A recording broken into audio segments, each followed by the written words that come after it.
یہ سخاوت یہ انسان کا ایک فطرتی مادہ ہوتا ہے، بعد میں کوئی سخی بن نہیں سکتا ہے، یہ بات یاد رکھیں۔ بہت سارے لوگ یہ کہتے ہیں خدایا مجھے مال دے دے، میں آپ کے نیک کاموں میں خرچ کروں گا، یہ غلط سی بات ہے، یہ ہو ہی نہیں سکتا ہے۔ جس کے مقدر میں لکھا ہوا ہے کہ یہ آدمی نیک کاموں میں اپنا مال خرچ کرے گا، خدا نے اس کو بن مانگے دیا ہے، اور جس کے مقدر میں لکھا ہوا نہیں ہے وہ خرچ نہیں کر سکتا ہے۔ پوری دنیا کے معروف و مشہور سخاوت میں خاتم طائی ہے، مشرق سے لے کر مغرب تک اور شمال سے لے کر جنوب تک خاتم طائی سے کوئی بڑھ کر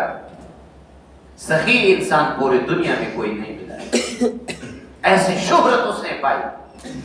خاتم طائی کے انتقال کے بعد ان کے بھائی نے سخاوت کا میدان گرم کر دیا، مہمانوں کی ضیافت، جہاں مال کی ضرورت ہو وہاں خرچ کر دینا۔ تو ان کی والدہ نے ان سے پوچھا بیٹا یہ آپ نے کیا کام شروع کیا؟ کہا میں نے وہی کام شروع کیا جو میرا بھائی کرتا تھا۔ کہا وہ فطرتاً سخی تھے اور آپ فطرتاً سخی نہیں ہو، آپ تکلفاً سخی ہو، اپنے آپ کو تکلف میں نہ ڈالو، یہ تکلف ہے۔ تو ان کے بھائی اپنے والدہ پر غصہ ہوئے، کہا ایک ماں کے بیٹے ہیں، ایک باپ سے پیدا ہوئے ہیں،